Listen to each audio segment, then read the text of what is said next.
पवित्र नैमिषारण्य के क्षेत्र में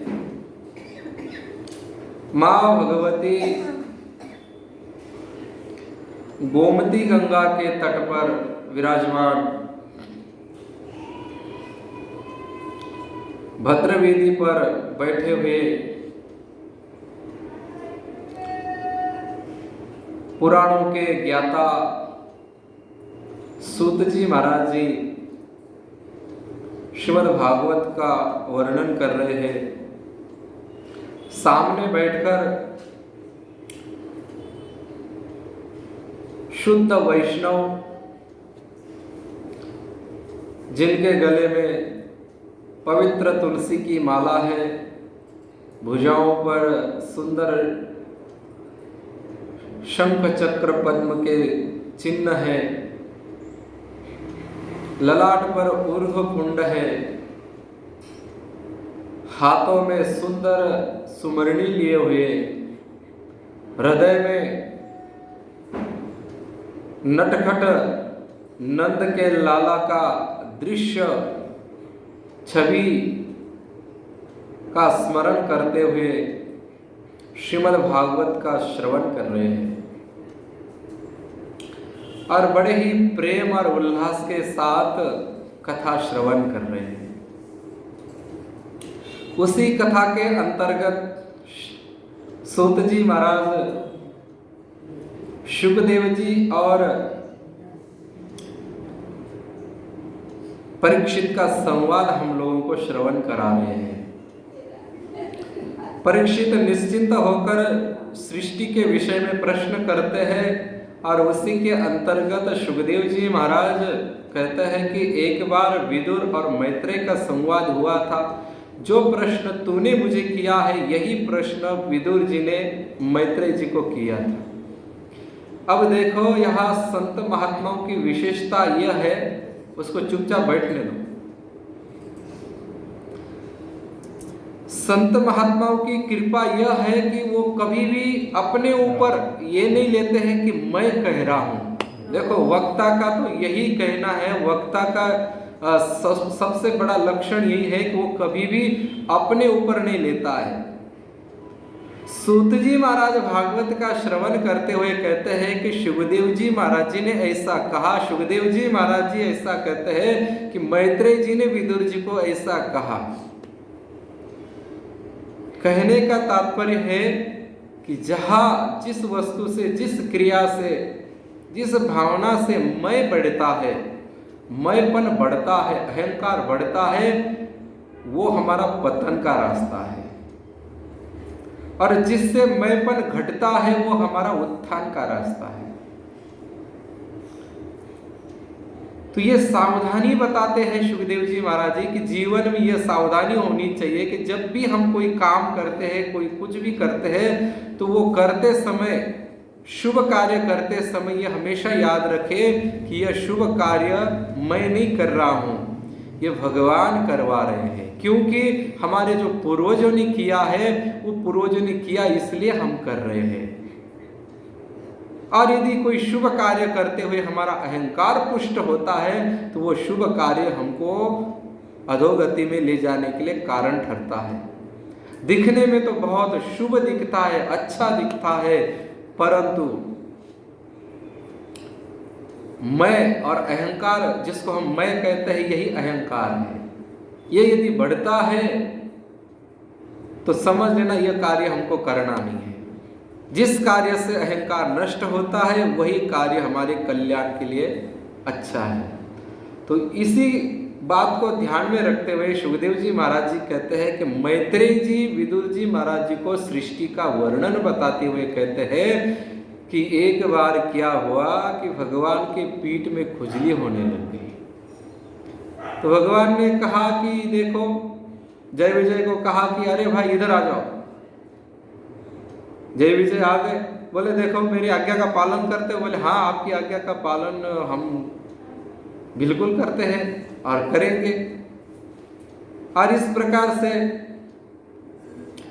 आज्ञा दी है कि मेरे पीठ के ऊपर आप, आपके हाथ में जो गदा वगैरह है उन गदा वगैरह गदाओं से मुझे मेरे पीठ पर मारो, बैठने दो ना, आप क्यों अपने ध्यान। सुखदेव जी महाराज जी मैत्री जी महाराज जी को नाम लेकर कहते हैं कि भगवान को पीठ में खुजली हो रही थी और अपने जो पार्षद है जय विजय को कहा कि मेरे पीठ में गदा से मारो, मेरे खुजली हो रही है। अब यदि अपना कोई सेवक है और सेवक को कहे कि भाई मेरे पीठ पर थोड़ा मारे, तो सेवक मारेगा, मना करेगा। अरे भगवान ने कहा तुम मेरी आज्ञा का पालन नहीं करते हो, बोले नहीं महाराज ये आज्ञा का पालन नहीं होगा, हम और आपको मारे, आप हमारे स्वामी हैं। भगवान ने मन में विचार किया, मेरी आज्ञा का पालन का ढोंग रचते हो कि हम आपकी पालन करेंगे, हम महाराज आपके सेवक है, हम महाराज आपके भक्त है, हम महाराज आपकी यह है, और जब हमने एक कोई काम करने के लिए कहा तो आप उसको मना कर रहे, तो ये कोई भक्त और ये कोई सेवक होते। तो इस प्रकार से भगवान ने मन में विचार किया, ऐसे तो नहीं मानोगे, मारना तो पड़ेगा, मेरे पीठ में खुजली तो करनी पड़ेगी आपको, सीधा नहीं खाओगे तो घुमा फिरा के खाओगे, सीधे उंगली से घी नहीं निकलता तो टेढ़ी करनी पड़ेगी। इसलिए भगवान ने उनको कहा ठीक है आप चले जाओ। और लक्ष्मी जी को कहा अरे लक्ष्मी जी एक काम करोगी? लक्ष्मी जी ने कहा हाँ हाँ बताओ क्या करना है। बोले बद्रीनाथ में मेरे भक्त हैं सनकादि ऋषि, उनके पास चली जाओ।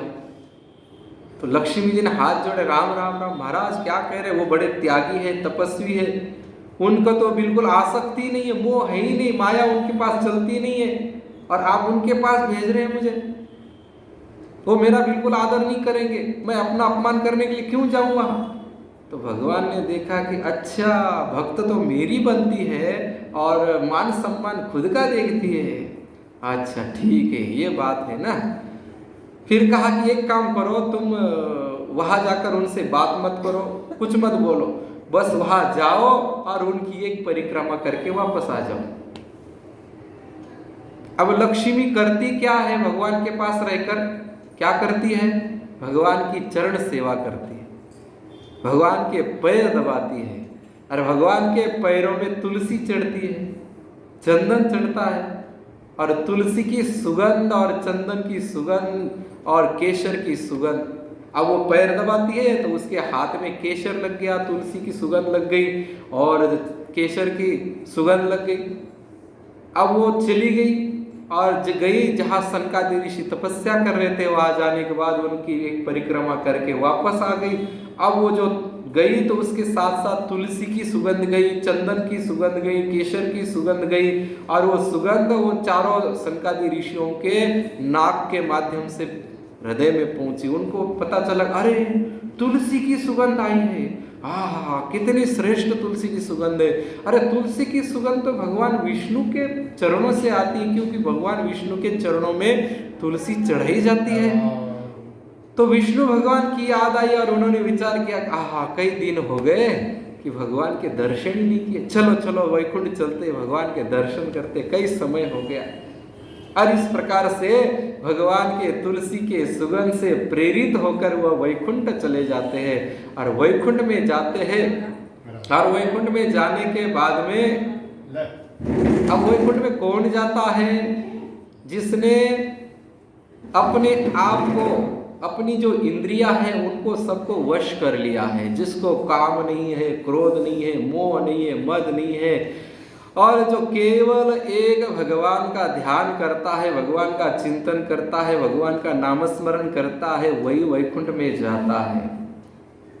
तो सनकादि ऋषि निकल पड़े। वैकुंठ में क्या है, 7 दरवाजे हैं।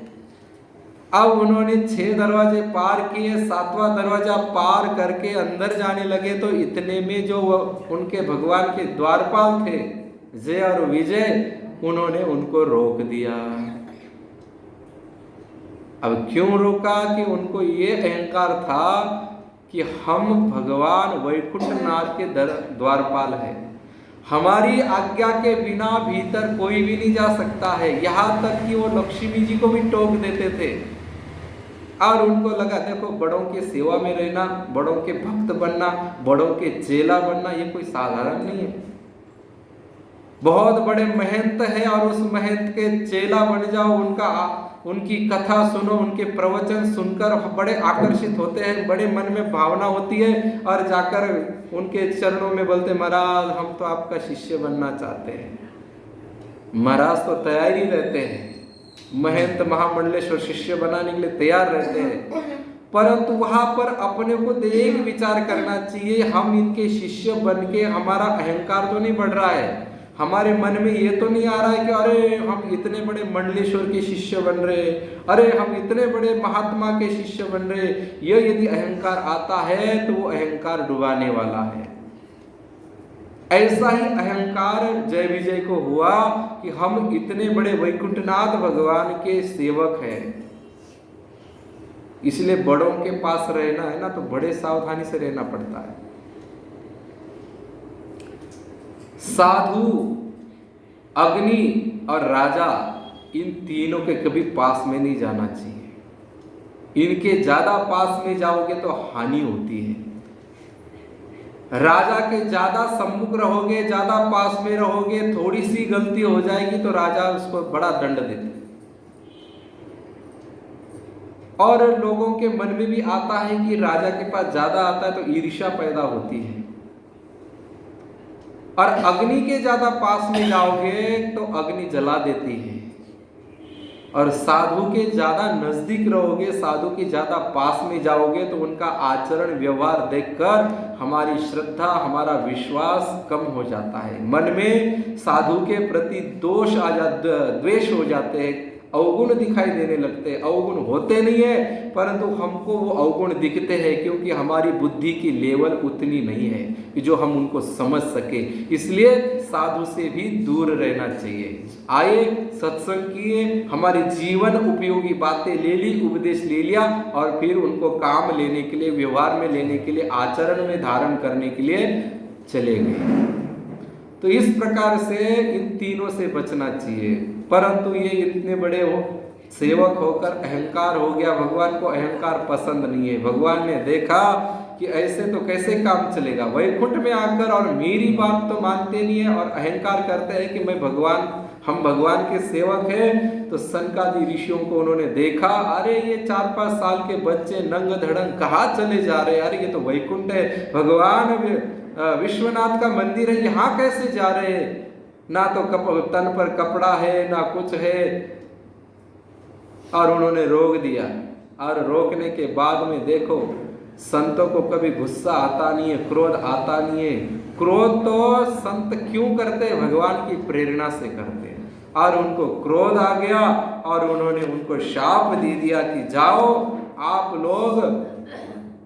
लोगों का जो कार्य है वो असुरों के जैसा कार्य है, इसीलिए आप जाओ और असुर बन जाओ। अब शाप दे दिया।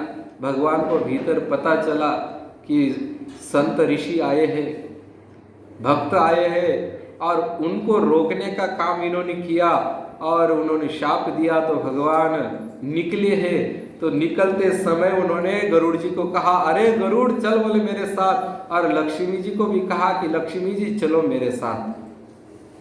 अब यह विचार करने की बात है कि जब भगवान के पार्षदों ने भक्तों को रोका है तो भगवान को उठकर जाने की क्या जरूरत है, और जाते तो साथ में लक्ष्मी और गरुड़ को लेने की क्या जरूरत है। देखो गरुड़ जी तो उनका साधन है। अब यदि अपने लोगों को घर से लेकर कहीं दूसरी जगह दूर जाना है तो हम हमारे गाड़ी में बैठकर जाते हैं। अब घर के अंदर ही इस कमरे से उस कमरे में जाना है तो क्या हम गाड़ी में बैठ के जाते हैं? तो गरुड़ जी को क्यों लेके गए? तो गरुड़ जी को इसलिए लेके गए थे कि गरुड़ जी के भी मन में थोड़ा थोड़ा अहंकार की हवा थोड़ी थोड़ी उठ रही थी, उथल पुथल होने लग गई थी कि मैं भगवान का, इतने बड़े भगवान, उनको मैं लेकर जाता हूँ, इतना बड़ा भार मैं वहन करता हूँ, मैं कम थोड़ी हो गया।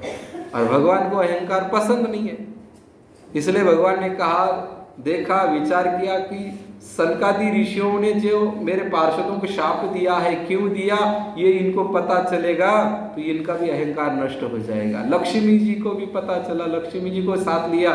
कहा लक्ष्मी को क्यों साथ में लिया?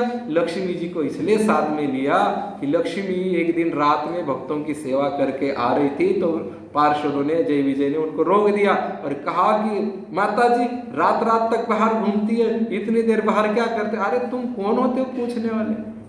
तुम तो भगवान के सेवक हो, हमारे सेवक हो, तुम तुम्हारा काम करो ना। तो लक्ष्मी जी ने कई बार शिकायत की भगवान को, तो भगवान ने देखा कि अब वैकुंठ का मालिक तो मैं हूँ नहीं। लक्ष्मी को कहा कि देखो तेरी मर्जी से, तूने कहा इसलिए मैंने वैकुंठ बनाया है, और वो भी भक्तों को मालिक बनाया, मैं यहाँ का मालिक नहीं हूँ। इसीलिए जय विजय को जो दंड देना है वो यहाँ के मालिक आएंगे, वो दंड देंगे। देखो भक्तों का कितना आदर और सम्मान करते भगवान।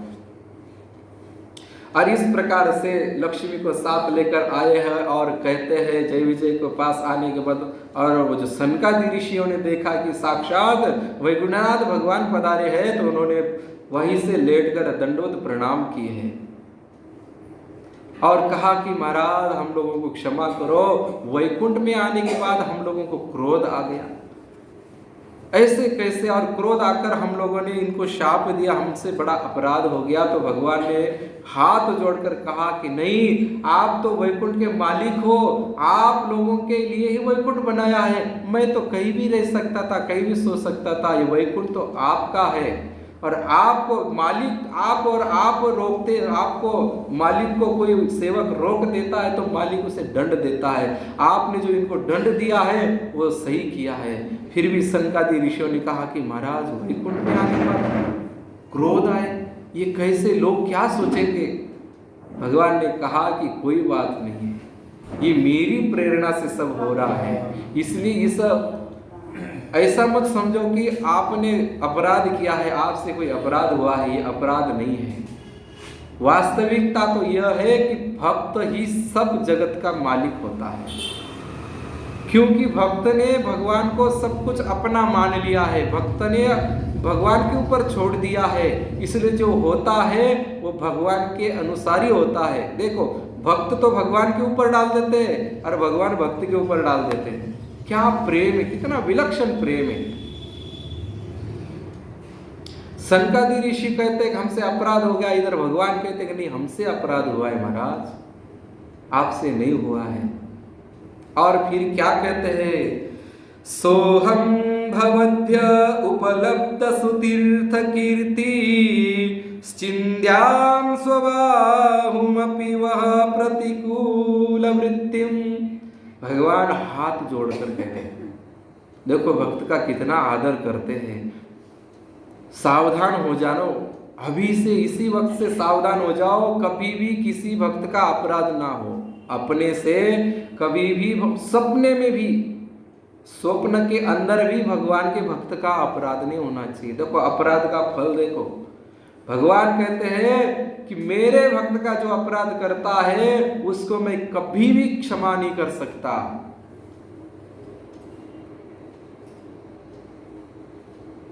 और मेरे से अपराध हो जाए, मेरे पार्षदों से अपराध हो जाए, यहां तक कहा कि मेरे जो ये हाथ है चार, इन हाथों से भी मेरे भक्त का अपराध हो जाएगा तो मैं इनको काट के फेंक दूंगा, उसी दिन उसी क्षण उनको काट के फेंकूंगा। इसीलिए आपने जो सनकादि ऋषियों को शाप दिया है वो अच्छा ही किया महाराज, ये कोई गलत नहीं है, ये बड़े उदंड हो गए थे इसलिए इनको शाप दिया, अच्छा किया।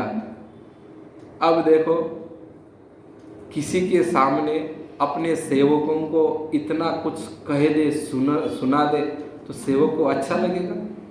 भगवान कितने चतुर हैं, इधर भक्तों को तो अपना लिया, भक्तों को भी कह दिया कि आपने जो किया सही किया, आपने जो शाप दिया वो सही दिया, परंतु महाराज आखिर ये भी मेरे सेवक है, ये भी वैकुंठ में रहते हैं। तो सेवक देखो भक्त का भी पक्ष लेते हैं और अपने सेवक का भी पक्ष लेते हैं, और क्या कहते हैं कि इन्होंने अपराध तो किया, आपने शाप भी दिया, वो भी ठीक किया, पर थोड़ी कृपा और कर दो। सनकादि ऋषियों को भगवान कहते हैं कि थोड़ी कृपा और कर दो। क्या कि ये जो आप शाप दिया है, शाप को मैं मना नहीं करता हूं, परंतु इसकी अवधि थोड़ी कम कर दो। और भगवान ने धीरे से इशारा किया, अरे चरणों में पड़ो तभी बचोगे, नहीं तो नहीं बचोगे, वही भटकते रहोगे संसार में। और संसार में भटकना कोई आसान नहीं है, सरल नहीं है। इसीलिए वो तुरंत चरणों में पड़ गए और भगवान हाथ जोड़ते हुए कहते हैं कि मेरे जो ये पार्षद है, आखिर है तो मेरे ही सेवक, इनका मैं कैसे त्याग कर सकता हूँ, इसलिए आप कृपा करके अवधि कम कर दो शाप की।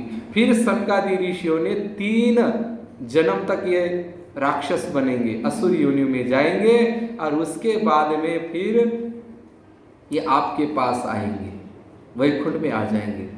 इतने में भगवान राजी नहीं हुए।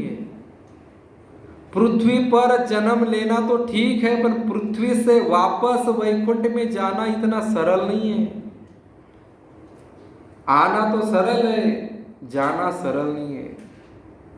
इसीलिए वापस हाथ जोड़कर सनकादि ऋषियों से कहते हैं कि इनकी मृत्यु मेरे ही हाथ से हो, क्योंकि इनको यदि कोई ब्राह्मण शाप दे दे या अन्य कोई ऋषि मुनियों के अपराध से मृत्यु होगी, ये उसी जन्म मरण के चक्कर में भटकते रहेंगे महाराज। इसलिए इनको वरदान दे दो कि भगवान के हाथ से ही मरे और भगवान के हाथ से मरने के बाद में वैकुंठ आ जाए।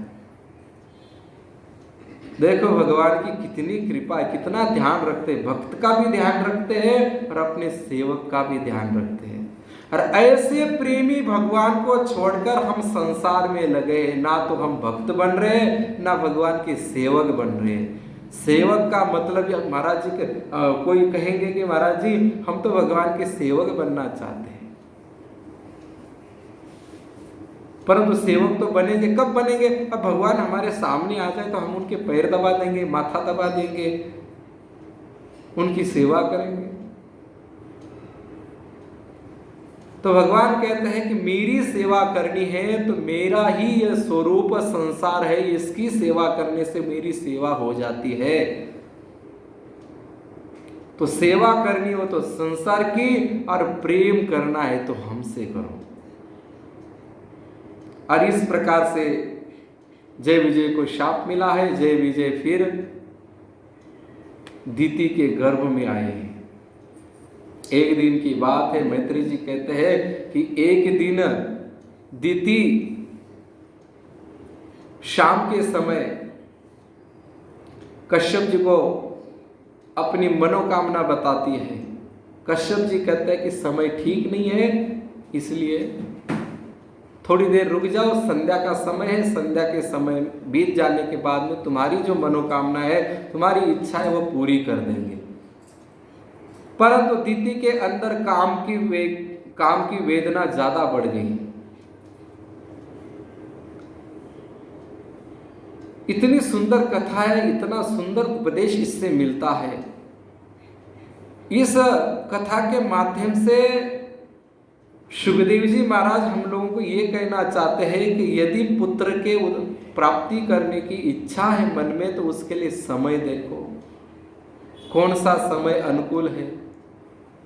पति पत्नी को देखना चाहिए, पति की मानसिक स्थिति क्या है, पति को देखना चाहिए पत्नी की मानसिक स्थिति क्या है, मतलब उनके विचार क्या है। जिस समय हमको पुत्र प्राप्ति के लिए गर्भदान करना है, गर्भदान संस्कार होता है, वो संस्कार करना है, तो उस समय देखो, दोनों की मानसिकता देखो, विचारधारा देखो। और अपने शास्त्रों में आया है बुधवार का दिन होना चाहिए। कितना देखो, कितना हमारे शास्त्रों में सब लिख के रखा है। आपको कैसा पुत्र चाहिए, आपको पुत्री चाहिए कि पुत्र चाहिए, विद्वान चाहिए कि ऐसे ही पागल की तरह संसार के तरफ आकर्षित करने वाला चाहिए, या भगवान के धर्म का पालन करने वाला चाहिए। ये सब लिखे रखा है, पर हम पालन करेंगे तब ना। तो यहाँ कहते हैं कि बुधवार का दिन होना चाहिए, रात्रि का अष्टमी तिथि होनी चाहिए, रात का समय होना चाहिए। और घर के अंदर प्रकाश भी कितना होना चाहिए, एक दीपक का प्रकाश होना चाहिए, ज्यादा प्रकाश भी नहीं होना चाहिए। इतना ही प्रकाश हो कि जिससे दिखाई देवे एक दूसरे। उसमें भी घी की ज्योति जलती हो शुद्ध गाय की तो और बढ़िया है। और फिर एक दूसरे की प्रसन्नता हो, केवल कामना के भावना में आकर संयोग ना हो। और धीरे धीरे यदि कोई भजन चलता हो, कोई भगवान की लीला का चिंतन चलता हो, और उस समय आगे और आएगा प्रहलाद जी की कथा में हम श्रवण करेंगे कि किस प्रहलाद जी क्यों इतने बुद्धिमान, इतने बड़े भक्त प्रकट हुए हैं। और इस प्रकार से होता है तब कहीं जाकर अच्छा बच्चा जन्म लेता है। तो इसीलिए दीदी को कहा कि देखो समय अच्छा नहीं है और तुम्हारी जो कामना, मन में जो काम विकार है वो बहुत प्रबल है, इसलिए इस समय रुक जाओ। परंतु दीदी रुकी नहीं और उन्होंने साम दाम दंड भेद तीनों अपनाए, फिर भी दीदी के ऊपर कोई प्रभाव नहीं पड़ा, फर्क नहीं पड़ा। उन्होंने उनका हाथ, दीदी ने हाथ पकड़ लिया और फिर उन्होंने आंख बंद करके सोचा कि अब तो भगवान की इच्छा, भावी प्रबल है, अब जो परिणाम होगा सो देखा जाएगा। और परिणाम सामने आया कि राक्षस बनकर हिरण्याक्ष और हिरण्यकश्यप जैसे उत्पन्न हुए। हिरण्याक्ष और हिरण्यकश्यप क्या है? एक तो धरती, मतलब एक तो माया के पीछे दौड़ते हैं और एक सोने के, कंचन और कामिनी। एक तो पृथ्वी के पीछे दौड़ता है और एक कंचन के पीछे, सोना साम्राज्य चाहिए। तो देख लो, हमने हमारे बच्चे जो प्रकट किए हैं, पैदा किए हैं, वो भगवान का भजन करते हैं, धार्मिकता को मानते हैं, या कंचन कामिनी के पीछे जा रहे हैं, तो हमने कैसे प्रकट किए हैं? ये भागवत हमारी आंखें खोलता है। और इस प्रकार से गर्भ में जय विजय आए हैं। 100 वर्ष तक उसने गर्भ धारण किया। एक दिन उसको पश्चाताप हुआ, उसने पुनः पतिदेव के चरण पकड़े कि पतिदेव, अब जो गलती हो गई सो हो गई, अब पश्चाताप बहुत हो रहा है, अब कोई इसका उपाय बताओ कि कुछ अच्छा हो। तब पति ने कहा कि अब तुझे पश्चाताप हुआ है, जो काम गलत हो जाता है और उस गलती को कोई स्वीकार करता है और स्वीकार करके पश्चाताप करता है, तो गलती का जो दंड होता है वो बहुत कम हो जाता है। और भगवान के शरण और भक्तों की शरण हो जाए, गुरु महाराज के शरण हो जाए, तो पूरा ही माफ हो जाता है। और इसलिए उन्होंने कहा कि देखो, तुम्हारे बच्चे तो क्रूर होंगे ही, परंतु तुम्हारा जो पौत्र है वो बहुत भगवान का भक्ति करने वाला होगा। इस प्रकार से फिर 100 वर्ष तक उसने गर्भ धारण किया। और गर्भ धारण करने के बाद में उसका तेज बढ़ गया है, देवताओं का शरीर जलने लग गया, ऋषि मुनियों की तपस्या में विघ्न आने लग गया, गर्मी होने लग गई, प्रकृति गर्मी के कारण जलने लगी। तो ब्रह्मा जी को जाकर कहा देवताओं ने कि उसको कहो कि पुत्रों को बाहर आने दे, उत्पन्न होने दे। कब तक रोकोगी? प्रकृति है, प्रकृति के अनुसार चलोगे तो सब ठीक रहेगा, और हम हमारे मर्जी से चलने लगेंगे तो हमको भी तकलीफ होगी और उनको भी तकलीफ होगी। और फिर ब्रह्मा जी ने कहा, फिर दोनों पुत्र प्रकट हो गए। और प्रकट होते कोई छोटे छोटे नहीं थे, 100 वर्ष के हो गए थे वो, और बड़े बड़े विकराल शरीर वाले और निकल पड़े।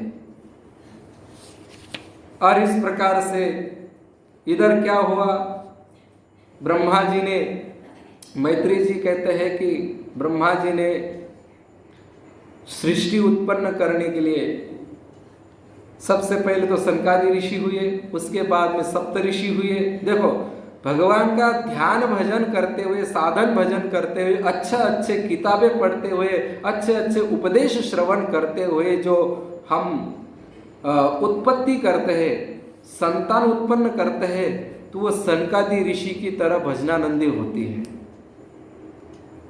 और फिर हम थोड़े सात्विकता में स्थित रहकर, और थोड़े अच्छे विचार है, थोड़े दूसरे विचार भी है, तो इस ऐसी वृत्ति से यदि बच्चे होते हैं तो वो सप्त ऋषि की तरह होते हैं।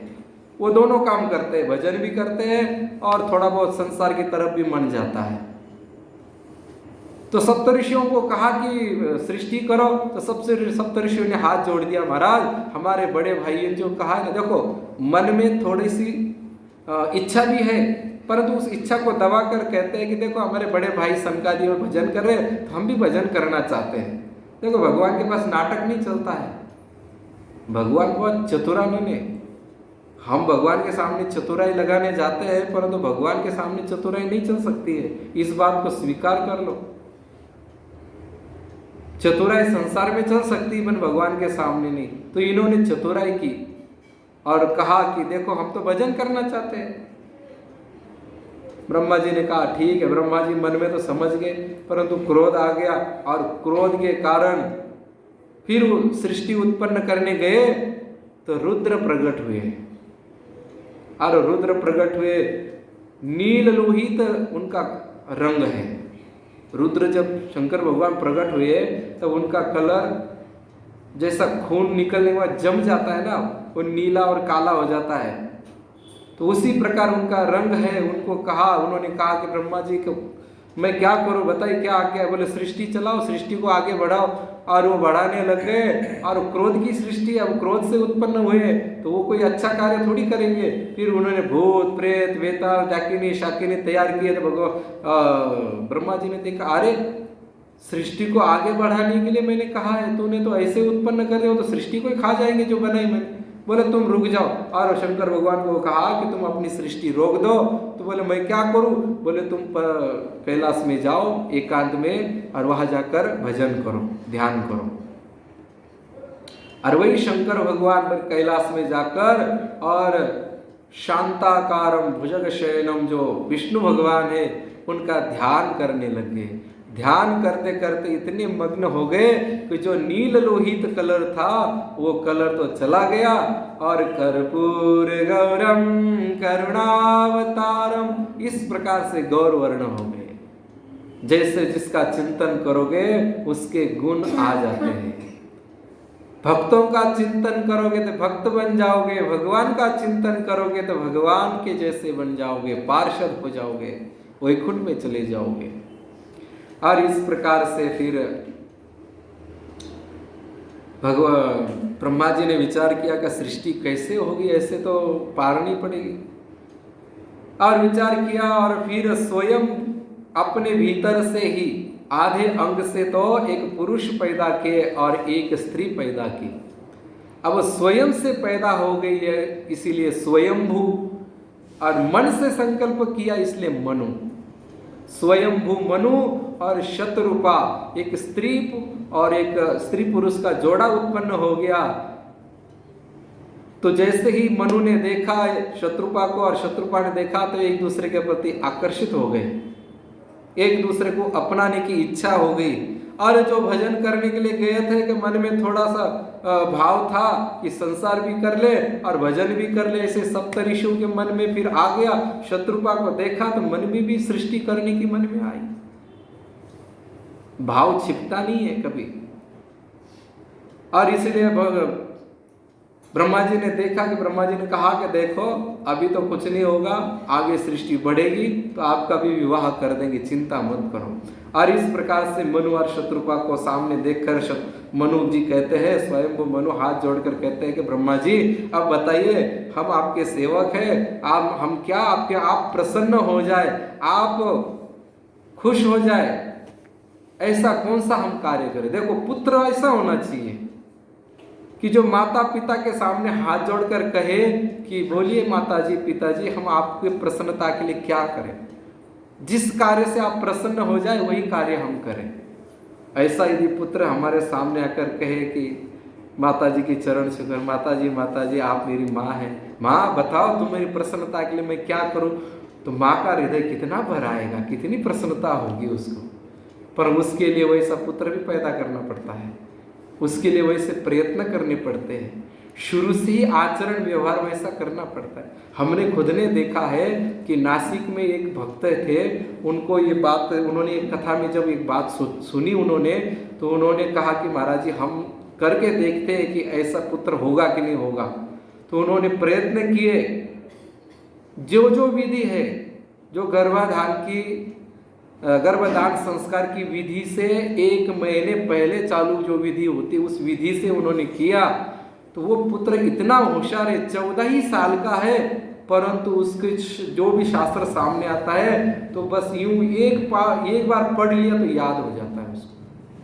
विचार कर, ये कोई खाली पोथी पुराण की खाली ठीक है, पहले पंडितों ने लिख दिया, पहले संतों ने लिख दिया, ऐसा नहीं है। करके देखोगे तो उसका फल अभी इसी क्षण मिलता है।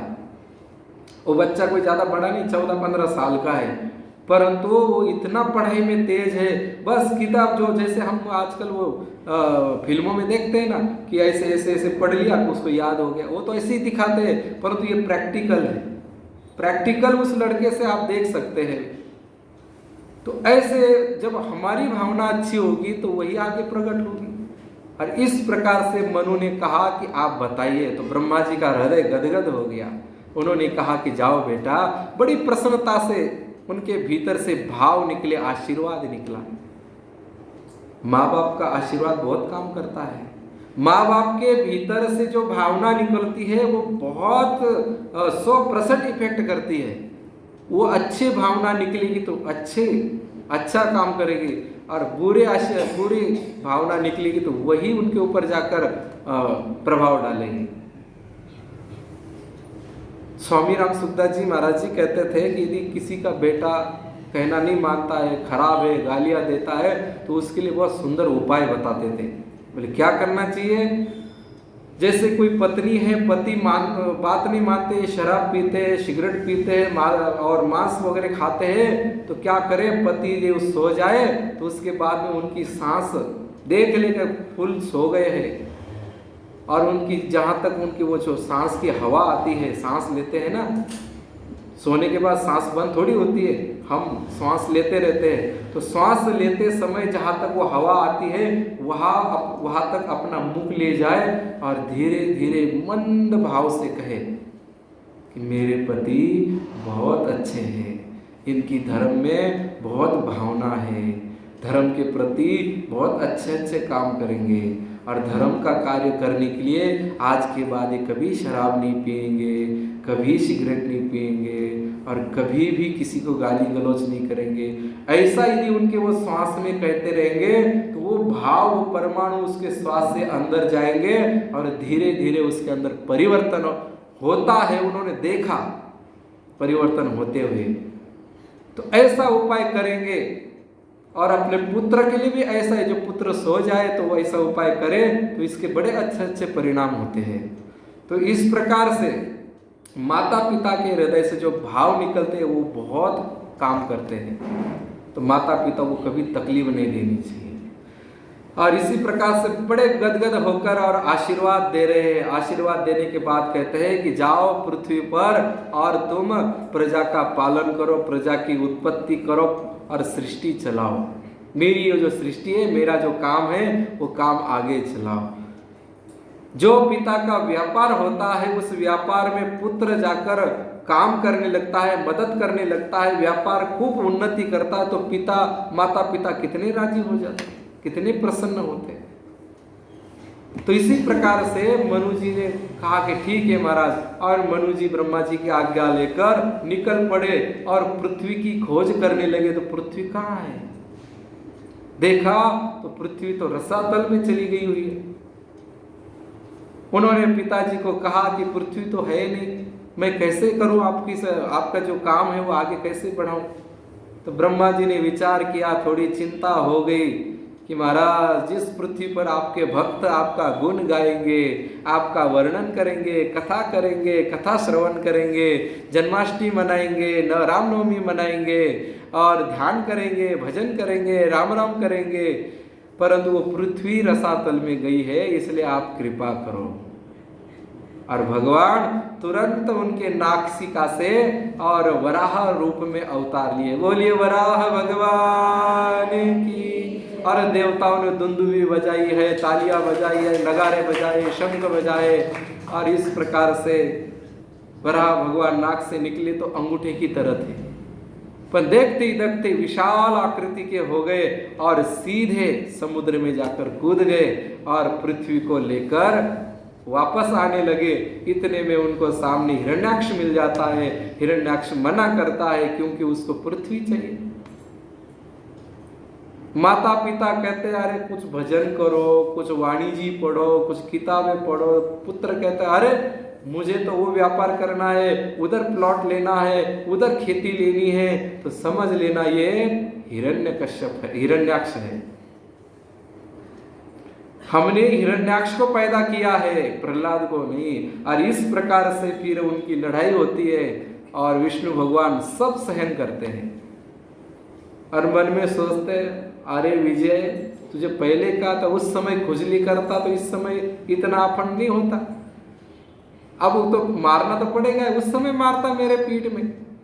और फिर गदा से मार खाते रहे। और कुछ भक्त लोग कहते हैं कि भगवान ने मार इसलिए खाया, मन में विचार कर रहे हैं आहा इस पृथ्वी को मैं जल से ऊपर लाऊंगा, उसके ऊपर मनुष्य होंगे और वो मनुष्य मेरा कीर्तन करेंगे और मेरा नाम गाएंगे और जोर जोर से कहेंगे गोविंद मेरो है, गोपाल मेरो है। गोविंद गाइए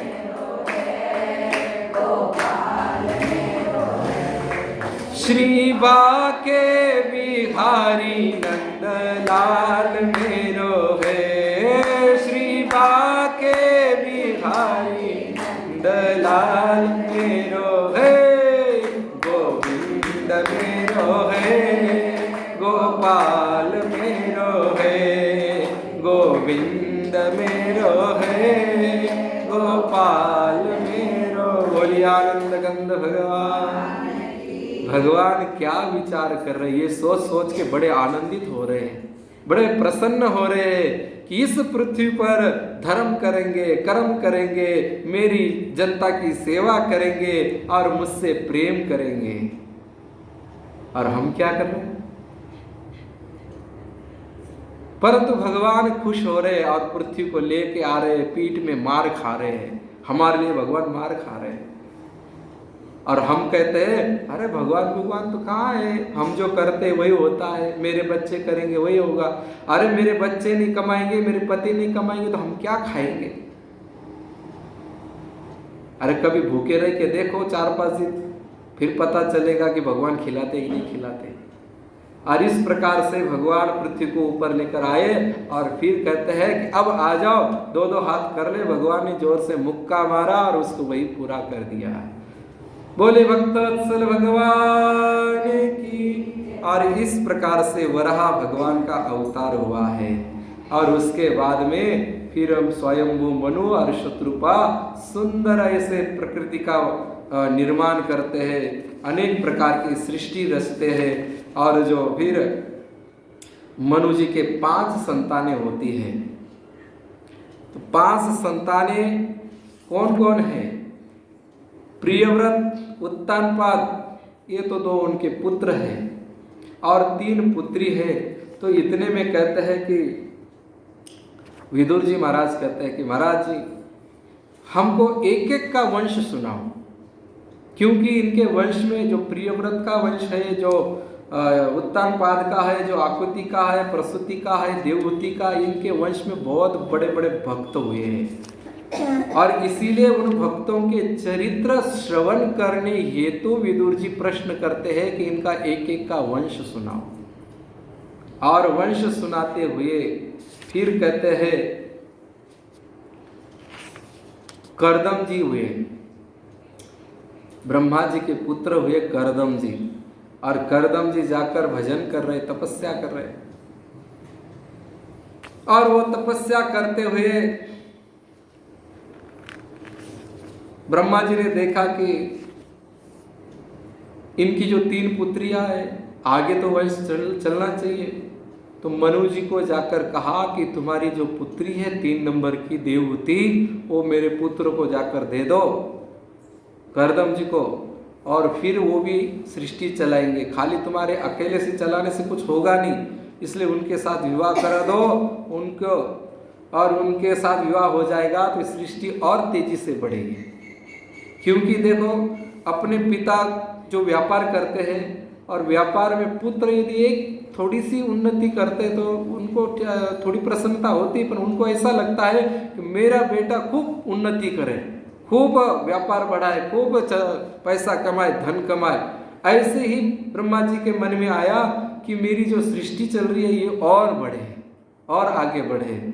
अब एक पुत्र ने बढ़ाई तो क्या कैसे चलेगा, दूसरा पुत्र भी बढ़ाना चाहिए। तो करदम जी के साथ विवाह करने के लिए कह रहे हैं। और उसके बाद में फिर अब करदम जी तो भजन कर रहे, त्यागी, उनको कौन कहे, ब्रह्मा जी की बात तो मानकर सीधे वो भजन तो छोड़ेंगे नहीं।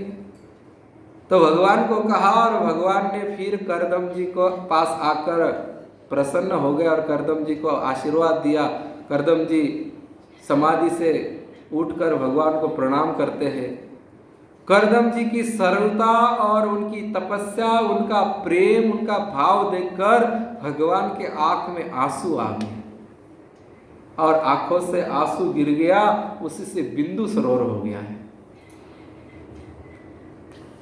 और फिर उसी समय भगवान ने कहा कि देखो स्वयंभू मनु की पुत्री है, उसके साथ विवाह कर लेना और विवाह करके संतान उत्पन्न करना। तो करदम जी ने हाथ जोड़कर कहा कि महाराज सबको तो यही कहा जाता है कि संसार को छोड़कर मेरा भजन करो, आपके भजन के लिए कहा जाता है, और आप मैं भजन में लगा हूं और आप कह रहे हैं कि संसार करो। तो भगवान कहते हैं कि संसार कोई बुरा नहीं है, आप मुझे सामने रखकर मेरा भजन करते हुए संसार करोगे तो आपके यहां मैं स्वयं उत्पन्न हो जाऊंगा। बोलिए आनंद कंद भगवान। कि गृहस्थ बनना कोई गलत नहीं है, गृहस्थ बहुत ऊंचा है। धन्यो गृहस्थ आश्रम, सब आश्रमों में गृहस्थ आश्रम बहुत ऊंचा है। गृहस्थ आश्रम करना चाहिए, पर कैसे? भगवान को बीच में रखकर, भगवान को ध्यान में रखते हुए, भगवान की प्रेरणा से करना चाहिए। हमारे काम से, काम की प्रेरणा से नहीं, लोभ की प्रेरणा से नहीं करना चाहिए, देखा देखी नहीं करना चाहिए। भगवान की प्रेरणा से, भगवान के भजन करते हुए, और ऐसा यदि संसार गृहस्थ आश्रम चलाएंगे तो वहां भगवान स्वयं प्रकट होते हैं। तो भगवान ने कहा कि तू चिंता मत कर कि तुम्हारे भजन का क्या होगा, संसार में आसक्ति हो जाएगी या माया के प्रभाव में आ जाओगे, ऐसे नहीं है। मेरे आश्रित रहकर यदि संसार करोगे तब मैं तुम्हारे यहाँ अवतार लूंगा। और जब ये बात सुनी तो करदम जी बड़े प्रसन्न हो गए, बड़ा आनंद आया उनको। भगवान जो विश्व के नाते विश्वंबर है वो मेरे यहाँ संतान के रूप में आएंगे और मुझे उनके पिता होने का मुझे आदर प्राप्त होगा। बहुत प्रसन्न हो गया और इतने झूम झूम कर नाचने लगे और नाचते नाचते भगवान का कीर्तन करने लग गए, भगवान के नामों का उच्चारण करने लग गए। और उच्चारण करते करते उनकी समाधि लग गई वापस। राम राम राम राम राम राम राम राम राम राम राम राम राम राम ऐसे राम राम करते करते उस ध्वनि के अंदर इतने लीन हो गए कि उनको तो कुछ भी पता नहीं हुआ भगवान है या भगवान ने कुछ कहा है, वो तो समाधि में लग गए। राम राम बहुत प्रभाव है राम राम का। आप 5 मिनट तक एक आसन बैठकर, स्थिर बैठकर और कंटिन्यू एक धुनी से श्वासोच्छ्वास, जाती हुई श्वास से भी आती हुई श्वास से भी राम राम करेंगे तो आपको तत्क्षण उसका लाभ आपको महसूस होगा। जैसे हम बैठे और बैठने के बाद हमें आधी आँख खुली रखनी, आधी बंद रखनी। पूरी आँख बंद करते हैं तो मन को अवकाश मिलता है, मन कहीं और चला जाता है। इसलिए पूरी आँख खोलेंगे तो सामने दिखाई देगा कौन क्या कर रहा है, इसलिए पूरी आँख भी नहीं खोलनी और पूरी बंद भी नहीं करनी है। आधी आँख, और वो आधी आँख बंद होती है तो नासिका पर दृष्टि होती है,